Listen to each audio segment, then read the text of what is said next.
Hello, good morning. It's Monday, August 12th. August 12th already.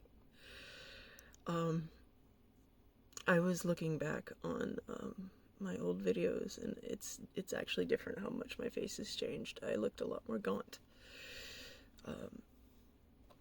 since the beginning, and although for whatever reason the camera's never shown the jaundice, it's except for a little bit in the very corner of my eyes, like sort of dissipated, like the spot here,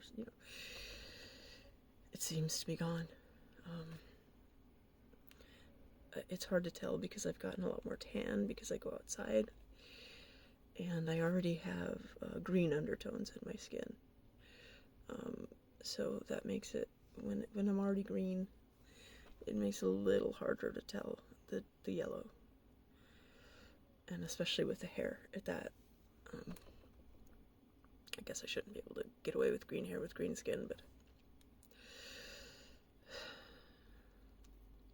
So I was asked to pin the backstory, and I think it's just time to retell it every few months anyway, just because, there's new information, and, and I'm in a different place than I was last time I did it. So, here it goes. I'll do the capsule version. In October 2023, I went to the doctor for the first time since the pandemic. It's just a routine visit. It was the same doctor I had. She had gone on leave at the beginning of the pandemic, and since she'd come back, she only worked on Wednesdays. So I went to her one Wednesday, and the next Wednesday, for some reason, I don't know why it took a week, because nowadays I get the results the same day, but they were on my chart in a week, the blood test results, and my liver numbers were bad. Like the last time I had gotten a blood test was 2018, before the pandemic, and everything was perfect. And when I looked at my results, they were insane. The bilirubin was like 8 point something, and like the highest levels, like 1.1 or something. So it was very, very, very high. And it was getting higher. It had gotten up to 9 point something, I think 9.8 at its highest, which is ridiculous. That's when I was at my most jaundiced. From there, I had trouble with my PCP because she only worked Wednesdays. She wasn't really available for me, so in the beginning, I had a few weeks of being just absolutely scared and having nobody to talk to or help me about this. Like, I thought I was going to die. My numbers were so bad. My enzymes were high. My bilirubin was high. My albumin was low. My platelets were low. I was severely anemic, although I had been severely anemic since at least 2017.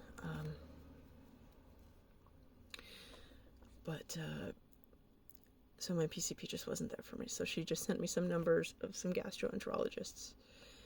And because I have some kind of guardian angel, I guess, I happened to know someone who worked for a gastro here in Southern California, and she got me in, I think, within like 2 or 3 days. Like, that place is, like every place, every specialist is booked up, but she got me in almost immediately because there was a cancellation, and I was very lucky with who I got. I got a PA,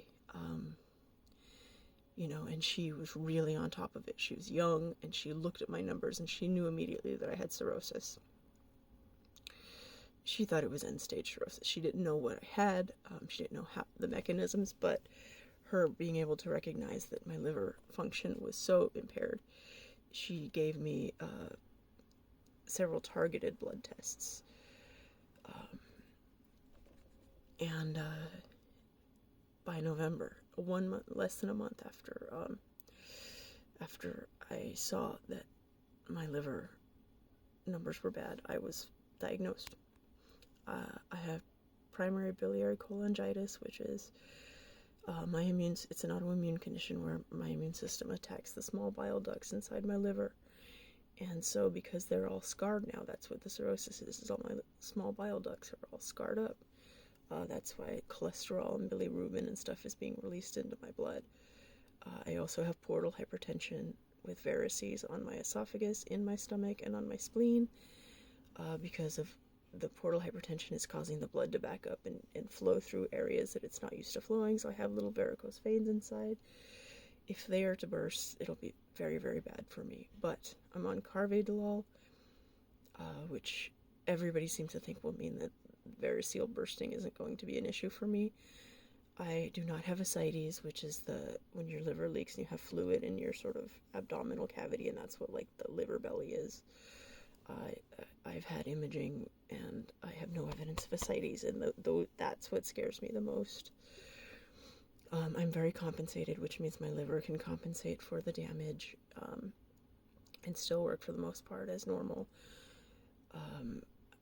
I have been through liver transplant evaluation with UCLA Hospital, and I've been approved, and I've even been approved by insurance, so as soon as UCLA goes through it and enters it into the system, I'm on the list.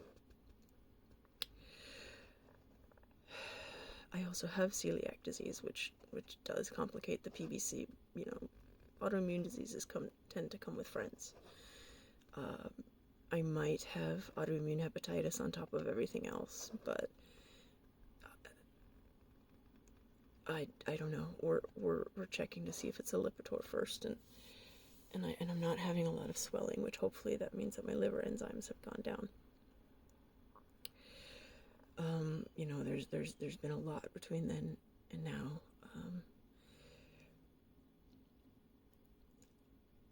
I've lost my dad. I deal with a lot of neglect issues from my childhood, and I still wrestle with the implications of a liver transplant and what it means after, because and I never told anybody before, because I don't think you tell people this stuff, but this is essentially my worst nightmare. When I was little, I saw pictures of Judy Garland with cirrhosis and how she was all like bloated and yellow, and it was just horrifying, and that scared me. It's like cirrhosis is a scary thing. And then I would read further on and what happens with the transplant and the drugs you have to be on forever and the complications you can get and how it really changes your life. You know, and admittedly, I've already really changed my life because I've been working on staying healthy and staying compensated.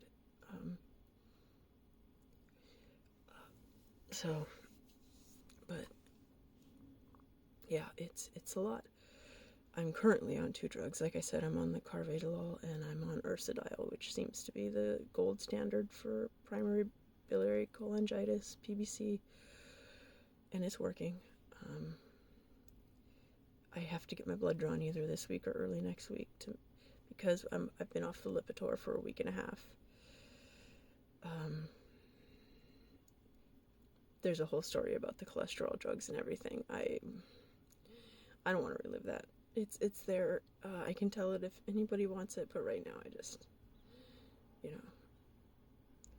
Long story short, I had to go to urgent care because nobody was going to prescribe me cholesterol drugs, even though my cholesterol is like 700 or something absolutely ridiculous, just because of the liver. It's not.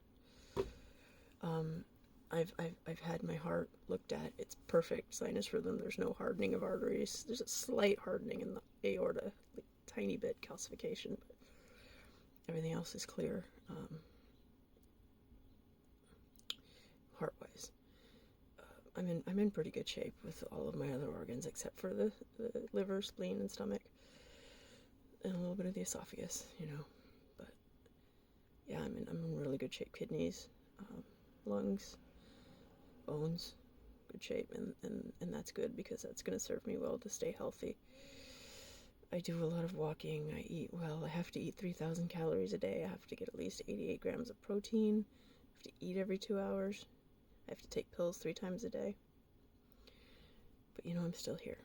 I'm still doing it. And I plan to be for a while. So thank you for watching.